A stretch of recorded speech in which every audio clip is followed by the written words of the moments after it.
So when the SJB says that they would recover stolen assets and deal with corruption, and then there's also the NPP saying the same thing. Why would people believe that the NPP would do things differently? The people who are in SJB are not new people. They just changed their name. They were Right. the UNP. So if I tell you the cabinet in 2015, you had Maithripala Sirisena, then you had Ranil Wickremesinghe as the head of state, then you had Sajith Premadasa, Patali Ravnawaka, Kabir Hashim, Miran, Ravi Karanayake, all of them in that particular cabinet.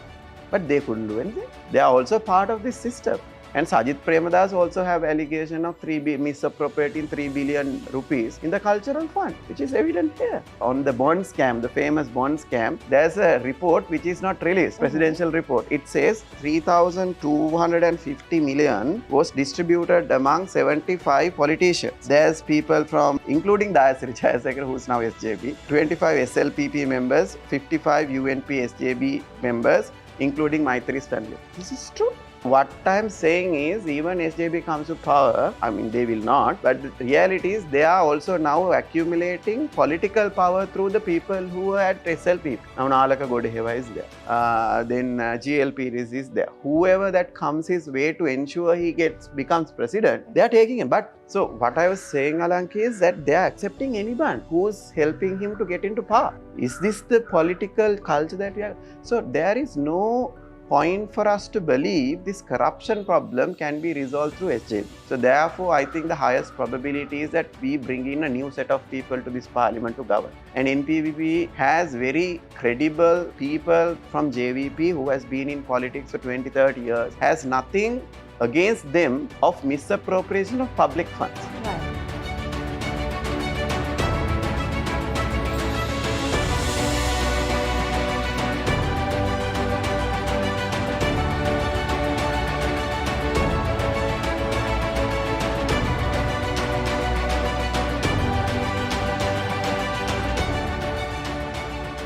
Welcome everyone, you are watching another episode of Conversations with Alanki.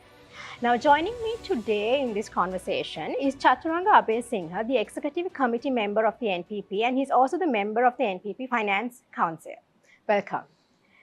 Now getting straight to it, Chathuranga, now I've noticed that eradicating corruption has been a key theme of the NPP, not just this elections, but throughout. Yes. And one of the reasons that voters want to vote for the NPP is because of the issue of corruption in Sri Lanka and because they actually want a change. So my first question now, when we talk about corruption, so I'm going to put you on the spot. Was it only the Rajapaksa-led regimes that have allegations of corruption? So to answer your question, lot of allegations are on Rajapakshas because they got exposed. But if you go into details from Urban Council to Palat Sabha, there has been a lot of misappropriation. One point to add, when we think of corruption, we need to understand what do we mean by corruption. But when it comes to the government, the real issue is the government is supposed to use our money, our tax money, our income for the betterment of the people. So every time someone touches that, that is not right. Absolutely. So that is where this corruption discussion comes. It's either when you are trying to collect taxes, if you are allowing someone to avoid, that is corruption. And if you are favoring someone in terms of giving a contract out, that is corruption. If you are unduly using your political power to make something happen in the country, that is also corruption. And if you are appointing someone who is not supposed to be appointed in office, that is also corruption. So there is various forms of corruption.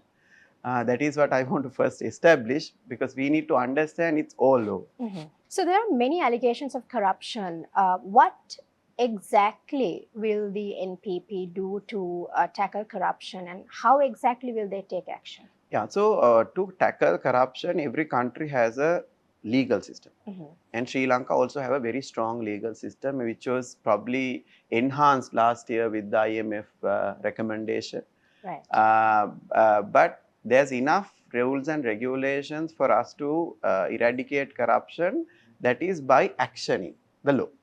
So just because you have the law, it doesn't stop corruption, right? So we have the Bribery Act we have the fraud, the Financial Fraud Act, we have the Money Laundering Act. There's enough provisions for us to capture the people who has done misappropriation. But what has happened so far is the governments have failed to take actions against the people who got involved in it, right? So but that is the problem we have. So what NPP is trying to say is, what is our promise to the people is, we will enable these institutions to run without any government or political influence. Basically, by putting things into right place and ensure the officials run properly and with no political influence, we believe that we can get this done. And just recently, I saw opposition leader Sajid Premadasa say that they would do everything within their power to recover stolen assets. Now, stolen assets was a topic of interest and concern for many, because people felt that they had to eventually pay the price for corruption, which they were not involved in. So he says, the opposition leader says that they would recover stolen assets, and this was a promise he made. Does JVP have a plan to recover stolen assets? And before that, is it possible to recover stolen assets? Yeah. So what do we mean by stolen assets? So it's basically, say if somebody avoided taxes, that person has illegally accumulated wealth which is not his, right? And if someone has taken land which is not through a proper channel, that is stolen asset. If someone has earned out of a particular government deal, that is stolen asset. I'll give you a few examples, right? So these are very common cases which people tend to forget. Now, Sri Lankan ambassador to US purchased asset in US with a commission of 3.3 million, which was proven in New York court, not in Sri Lanka. But so far we have not taken action. Name is Jaliya Wickramasuriya, a family member of Rajapaksa. And then the Pandora Papers revealed $160 million on Thirunadesan's assets. And it is very clear he is handling the Basil Rajapaksha's money. And then the Ging Nilwala case, it's LKR 4 million. Sorry, it's LKR, it's 4 billion actually. And then the Airbus deal, that is a very common case, which is again a commission of $16 million. And then to cancel the deal, it's $115 million. All are illegal activities, right? And then there was this medical equipment deal with Nimal Pereira with $15 million. So I can go on, Alanki, on this, right? So there's a list of proven issues, right? So these assets, if it's residing in Sri Lanka, it's quite easy. There's enough laws to take it, because our Bribery Act is very strong. Our Money Laundering Act is very strong. So you just have to investigate and to say, you explain how you got this. If not, it's taken. But the biggest issue that we have is some of these funds have been transferred out. So how that has happened? So some of the deals are done with foreign organizations. So you have paid the foreign organization, and that money has gone to another account in another country. So if I give you this Airbus deal, right? So that actually the money has basically gone from, the commission has gone from France to another Cayman Islands, right? And the trail is there, right? And on the Chris deal also, the money is residing in Singapore, right? So Nimal Pereira has accounts there. So these accounts, we have few acts that that can be used to. So for example, the first one is the mutual assistance in criminal activities. Some countries, and Sri Lanka has come into common conclusion, where if some misappropriation or fraud has happened, that government will assist Sri Lanka to do that, right? But it only needs a court verdict in Sri Lanka. Now that is where the problem is.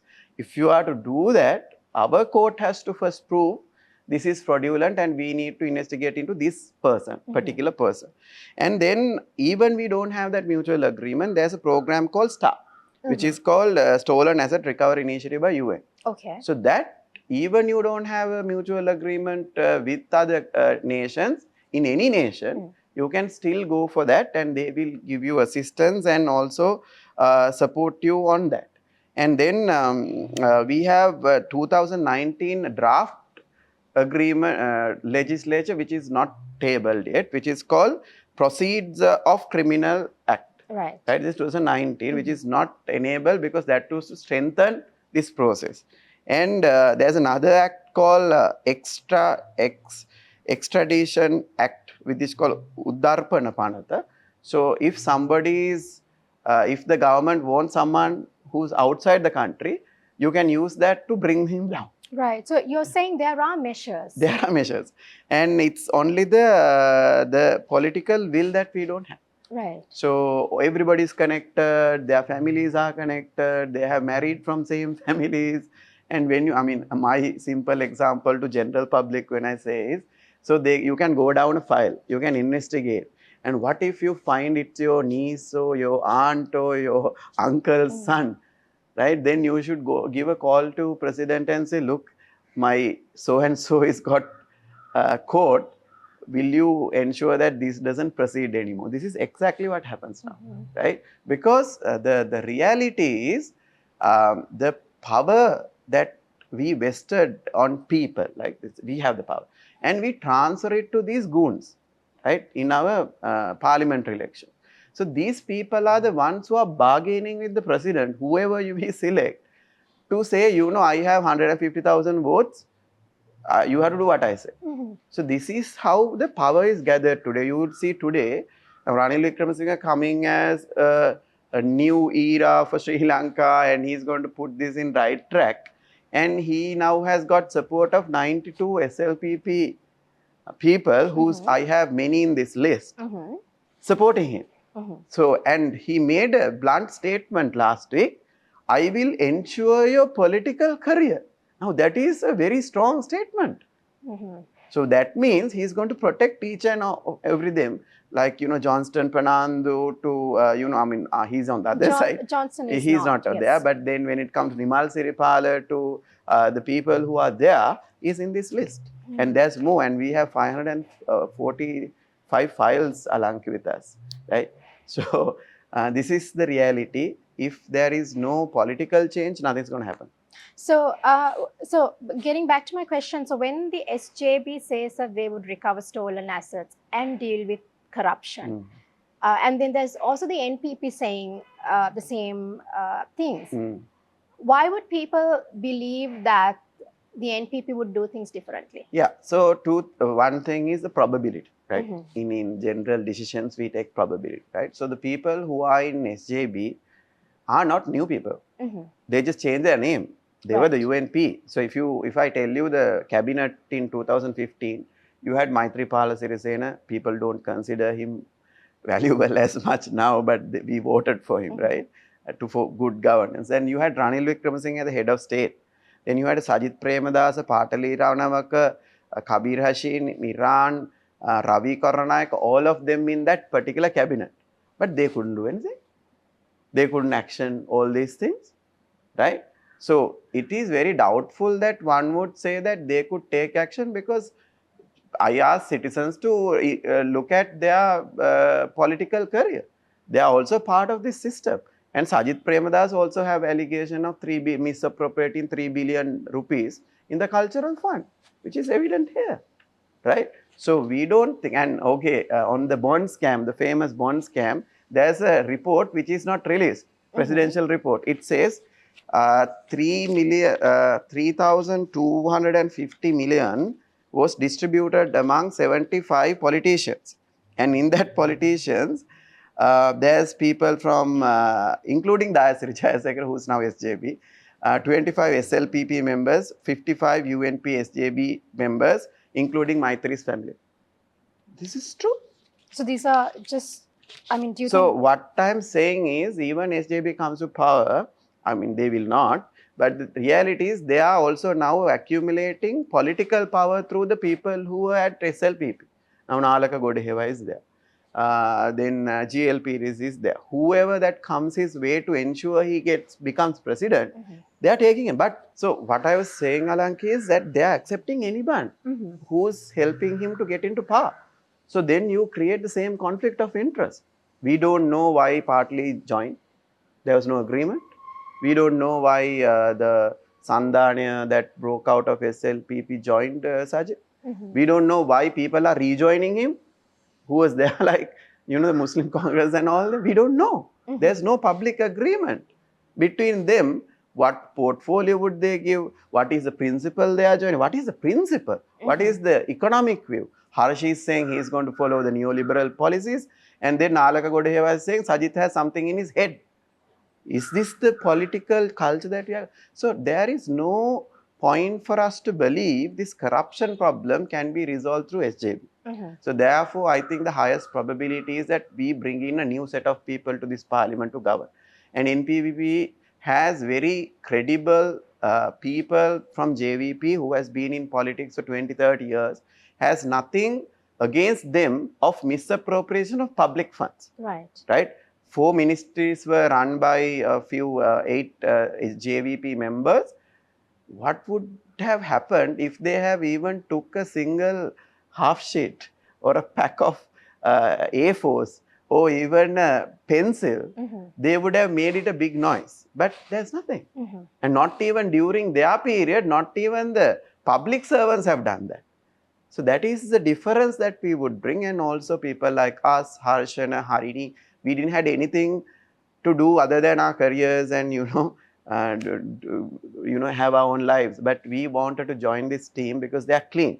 We have that faith and we have been clean, and we will give that assurance to the people when this is a citizens organization. So we don't have a big gap between the politician and the people.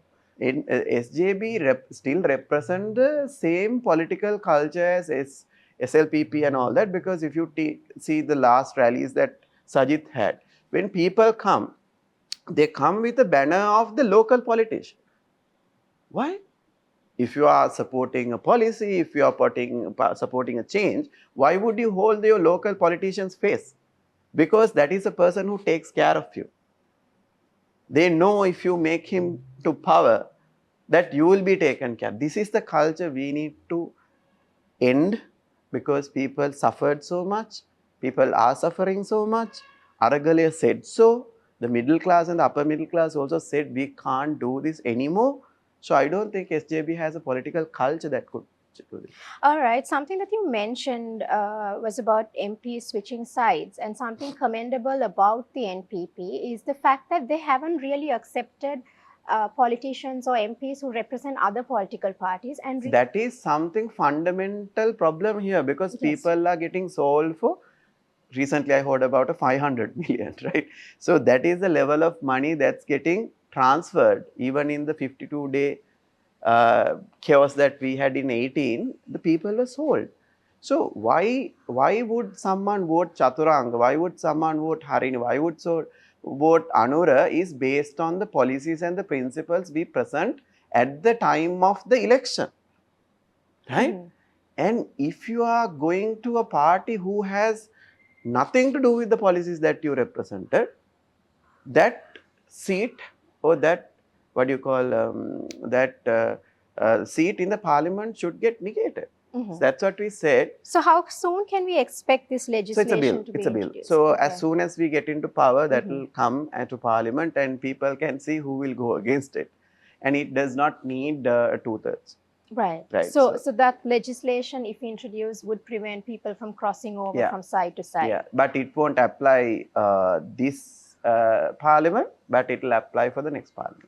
And let's focus on the NPP policy reforms. What significant policy reforms can we expect by NPP-led government? So policies are like 2 things. One is that we have to fix this political culture. As I said, there are certain things we have to ensure the governance is strong, the corruption is eradicated, and there's a better political culture, that the politicians are not considered, the superior.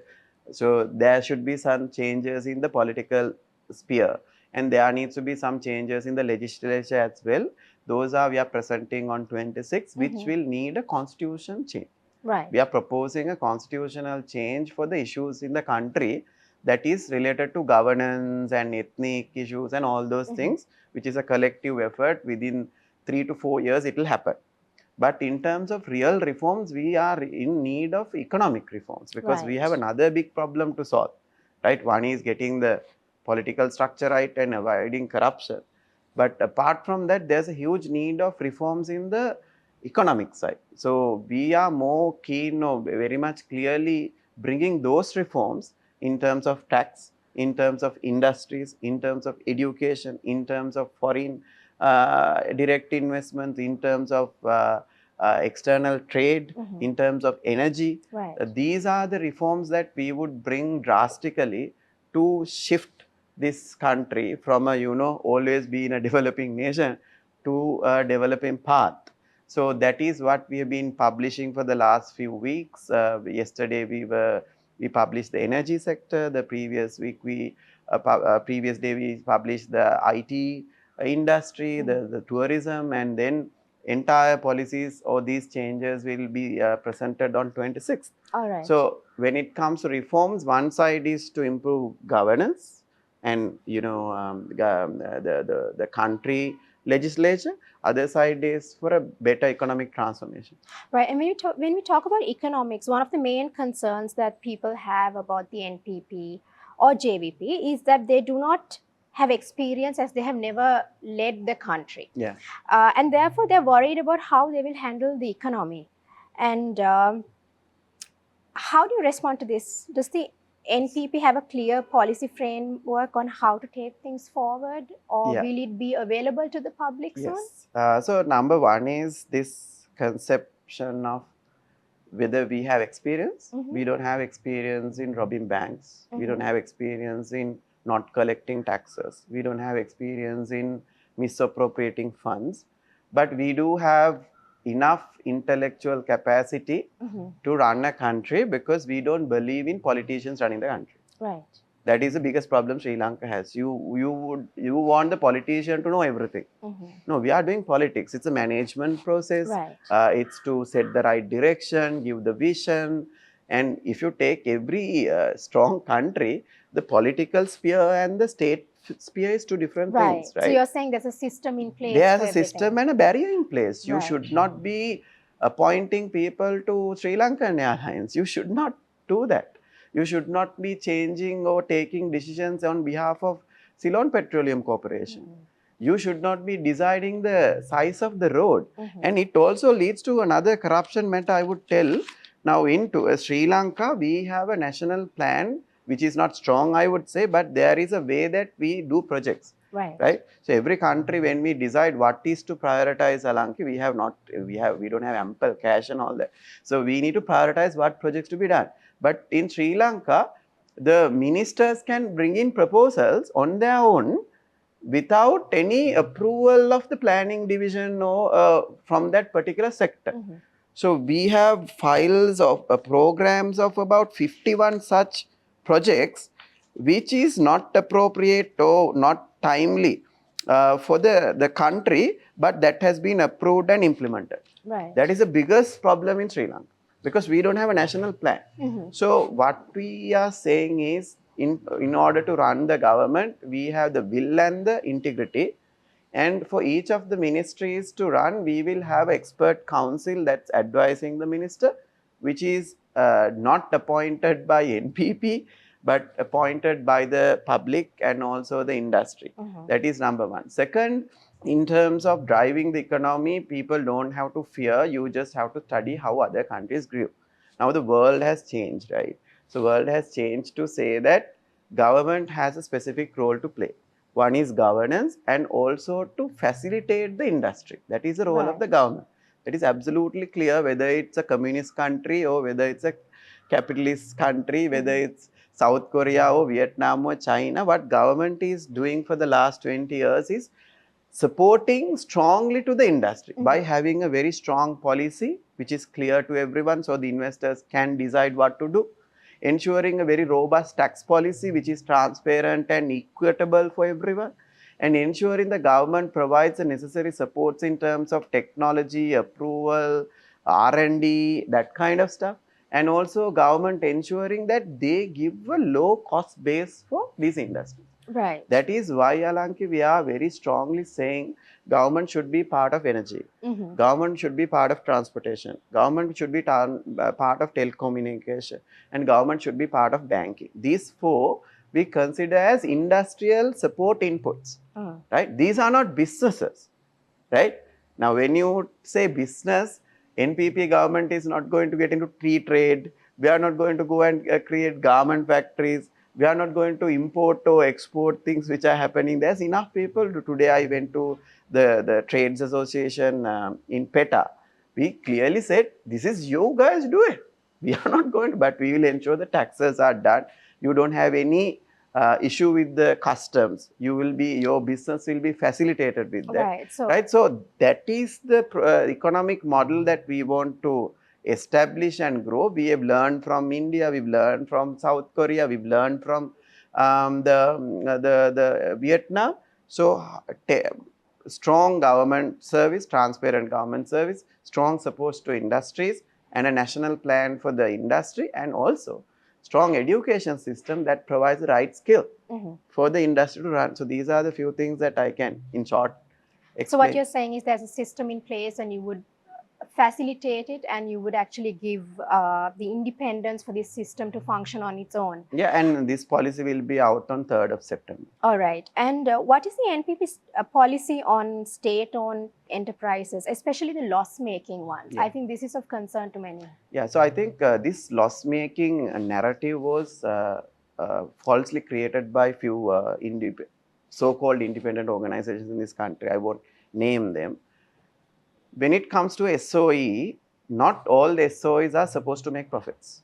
If you take other countries also same. But it should not be a burden to the treasury. That is agreeable, right?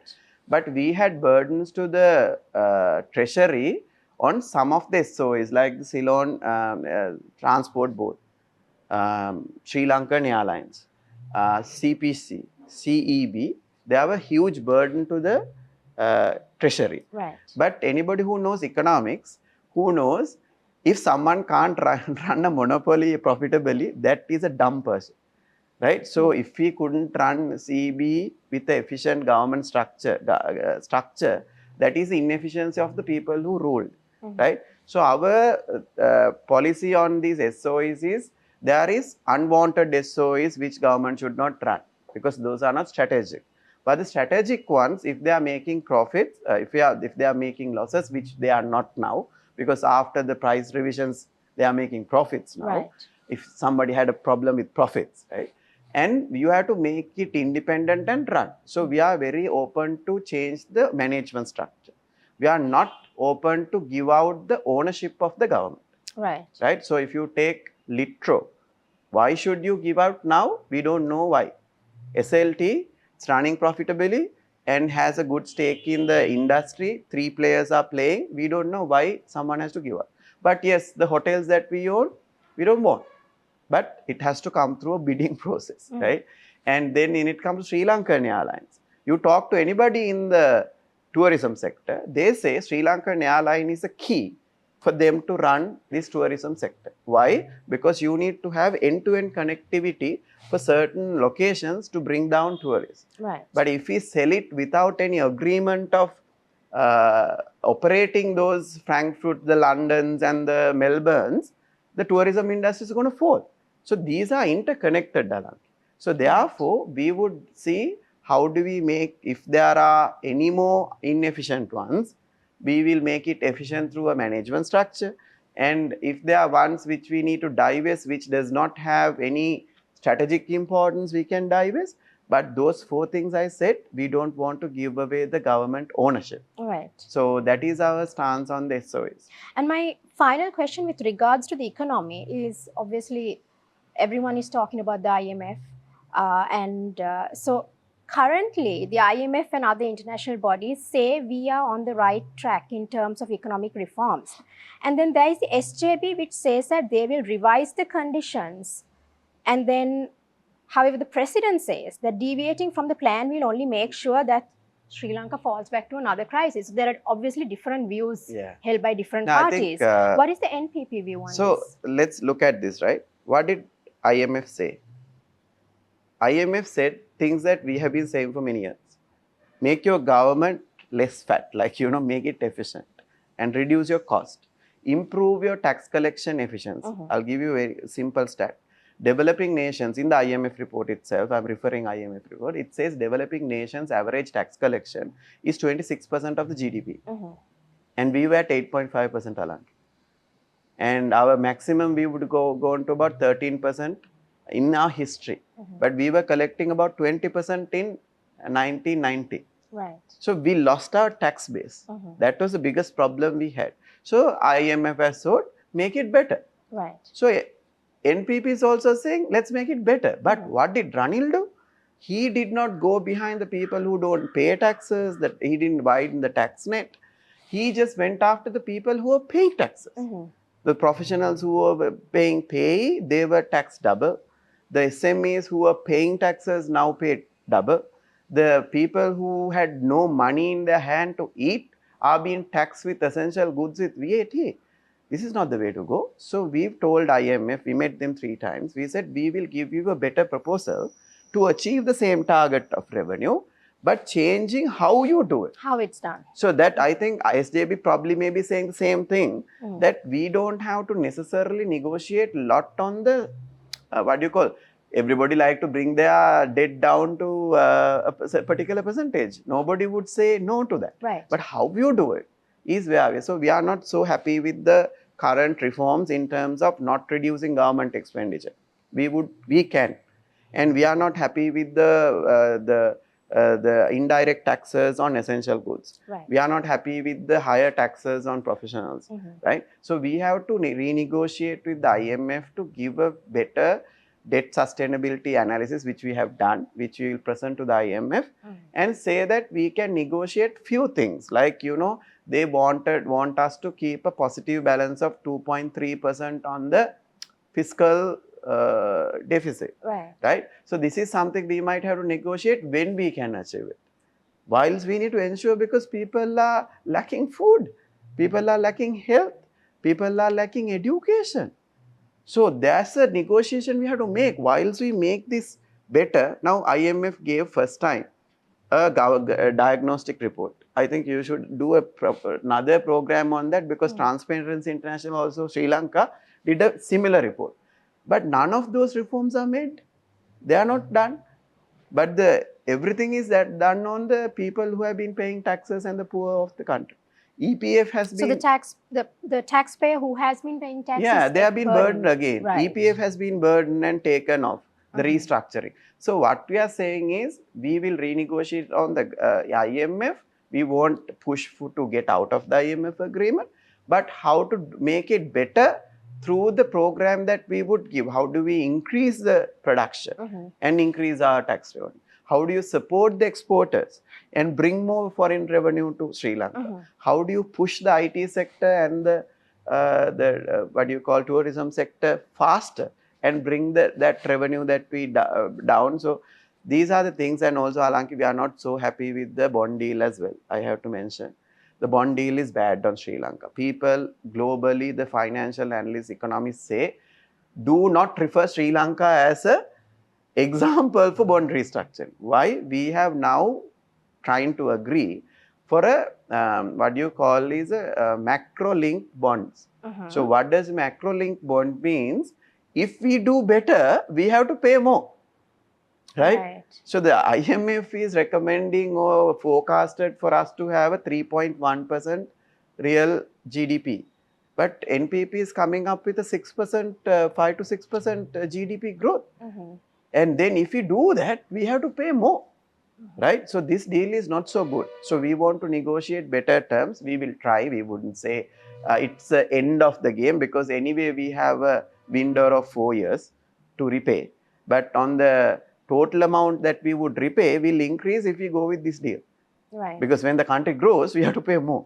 So we have to strike a better deal there. So those are the 2 negotiations we'll make. And with regards to foreign revenue, what are the plans NPP has to bring in foreign revenue to Sri Lanka? So number 1 and 2, for the next 3 years is tourism and IT.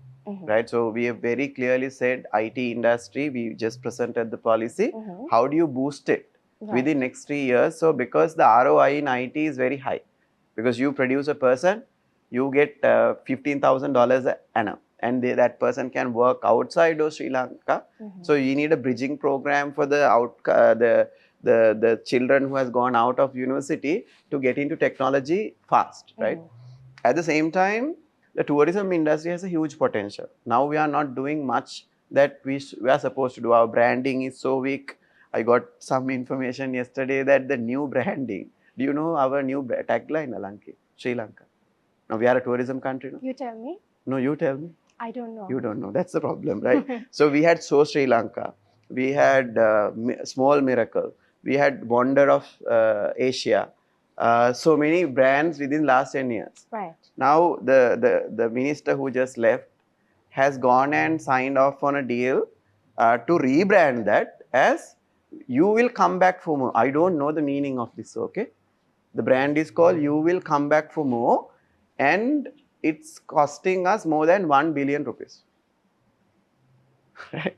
This is what they are doing for the tourism industry. You go to Allah event last week. First request is to have a toilet, public. Right? Same in Habarana. No toilets. Tourists go to Food City. Basics. Right? No proper process to get train tickets. A mafia. No soft liquor license in restaurants. Mafia. Right? We haven't done any structural support. We have not branded ourselves. Number one, that is destination marketing. Second is we have not created products so that the tourists can spend more time here. We are only getting about $174 per day per night, whereas other countries have reached about $300 spent per night. Right? We don't have activities. If you go to Anuradhapura, they are saying nobody stays here. We went to Tissa last week or week before. People say they don't spend even a night in Tissa.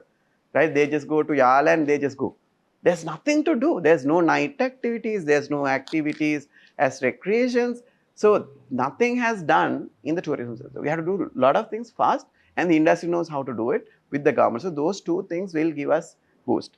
And we've also looked at Alanki, we are actually blessed because without such support from state, lot of industries have made lot of inroads into the world with lot of exports, and they don't have inputs. Their inputs are taxed. They don't have open markets. They are not supported with capital. They don't have a development bank. Everybody is stuck with now the Parate law and all that. So the current industries, there's a huge package coming on their way from NPP, and that's going to boost the current exports by 20 to 30% over the next 3 to 4 years. So we have agreed with the industry. The industrial policy will be out very soon, and these are the three things.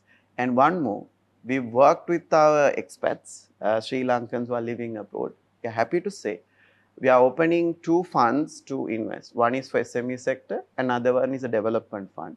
And most of the Sri Lankans who have their investments in those countries, financial investments, are happy to bring down those funds to Sri Lanka to help Sri Lanka grow. That will be a growth fund for Sri Lanka. Those 3 foreign inflows will come.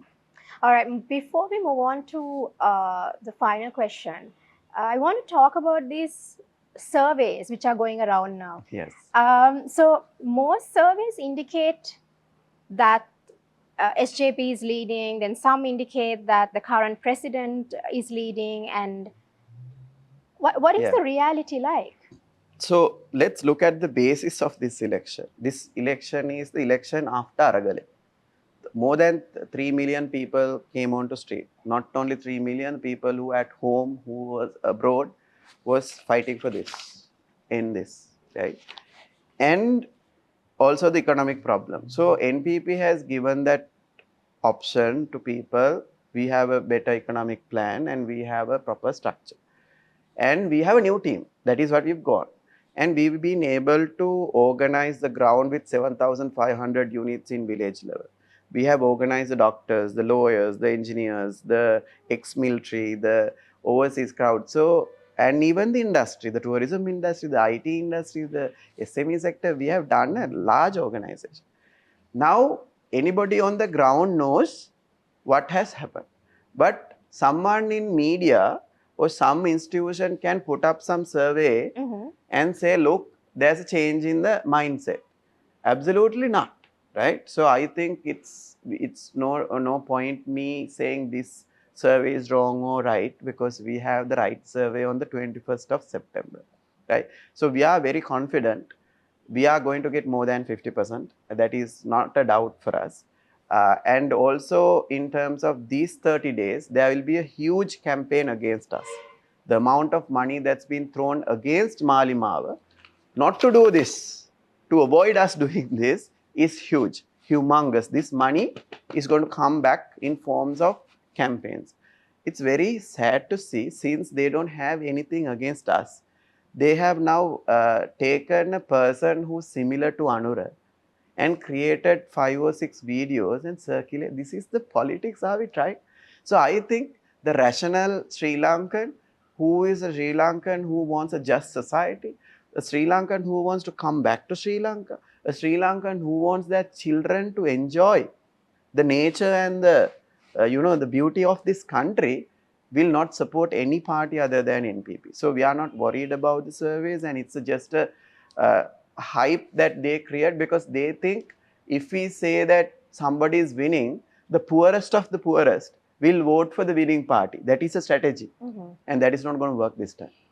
So moving on to my final question, we are just 1 month away from the elections, and there are many young voters and first-time voters this time around as well. What is your message to those young and first-time voters? I think this election, we have about 1 million new voters, right? And I'm talking to the people who watch this, because I know you guys can understand this language and you can explore more. For the first time, again, I'm asking, for the first time in this history, our parents failed this. Their parents failed this. So we need a proper change in this country, where the gap between the politician and the citizen has to be bridged.